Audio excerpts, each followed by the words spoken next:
नमस्कार, म गोविन्द बानिया र तपाईं अहिले हेर्दै हुनुहुन्छ कोरिया अपडेट। आज मैले दक्षिण कोरियाको सबैभन्दा ठूलो अनलाइन शपिङ प्लेटफर्म कुपाङको सम्बन्धी गम्भीर जानकारी लिएर आएको छु। हालै कुपाङ प्रयोगकर्ताहरूको व्यक्तिगत जानकारी ह्याक भई लिक भएको घटना सार्वजनिक भएको छ। प्रारम्भिक अनुसन्धानले गैर कानूनी रूपमा अनाधिकृत पहुँच पुर्याई प्रयोगकर्ताहरूको व्यक्तिगत जानकारी जस्तै नाम, इमेल, फोन नम्बर र प्रयोगकर्ताको एड्रेस, त्यस्तै प्रयोगकर्ताहरूले के सामान अर्डर गरेका छन् भन्ने कुराको जानकारी पनि लिक भएको पुष्टि भएको छ। यी डाटाहरू गत जुन महिनाको 24 तारिकदेखि लगातार लिक भएको भए पनि गत नोभेम्बरको 18 तारिकमा मात्रै कुपाङले यसको जानकारी पाएको थियो र नोभेम्बर 18 तारिकमा 4500 जना ग्राहकको अर्थात् प्रयोगकर्ताको डाटा लिक भएको जनाए पनि हिजो कुपाङले सार्वजनिक गरेको अर्को सूचनामा 3,37,00,000 जनाको डाटा लिक भएको जानकारी गराएको छ, जुन भनेको कुपाङको करिब सबै प्रयोगकर्ताहरूको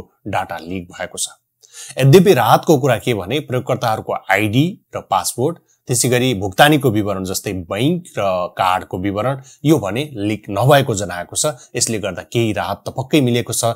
यद्यपि त्यहाँ इमेल आइडी, त्यसपछि फोन नम्बर, नाम र एड्रेस लिक हुँदाखेरि अब स्क्याम बढ्न सक्ने जोखिम बढेको छ।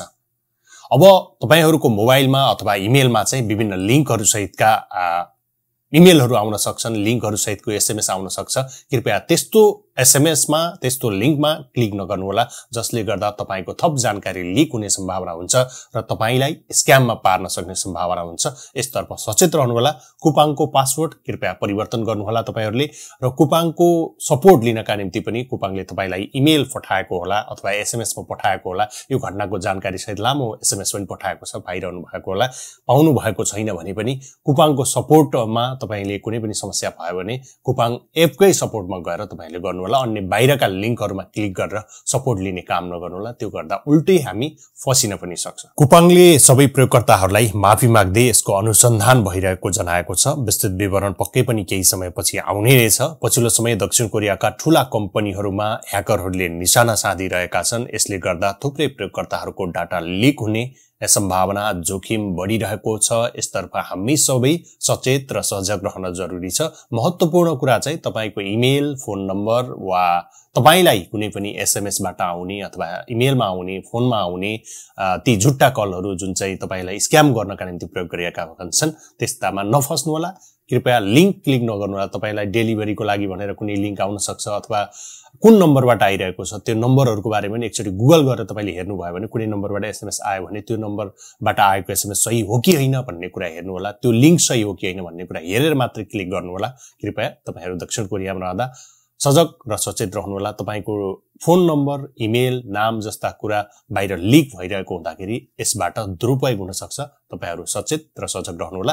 अरु साथीहरुलाई पनि सजग र सचेत रहनुहोस् भन्नका निम्ति यो भिडियो शेयर गरिदिनु होला। यति बेलासम्म भिडियो हेरिदिनु भयो, तपाईलाई धन्यवाद। सुरक्षित रहनुहोस्। नमस्कार। उच्च शिक्षा अध्ययनको उत्कृष्ट गन्तव्य दक्षिण कोरिया अनि दक्षिण कोरिया जान तपाईलाई सहज बाटो बनाउने एसएनबी कन्सल्टेन्सी। मार्च इन्टेकका लागि धमाधम काम भइरहेकाले आजै सम्पर्क गर्नुहोस्। हामीलाई चाहिने सबै सामान हामी ग्लोबल फुड मार्ट सुवनबाट नै लिन्छौं। तपाई नि कोरियामा सम्पूर्ण नेपाली खाद्य सामग्री पाइने मार्ट ग्लोबल फुड मार्ट सुवन। लोन सम्बन्धी परामर्शका लागि जेबी बैंक लोन परामर्शदाता केपी चौलागाईलाई सम्पर्क गरौँ। सम्पर्क 010 3268 9222।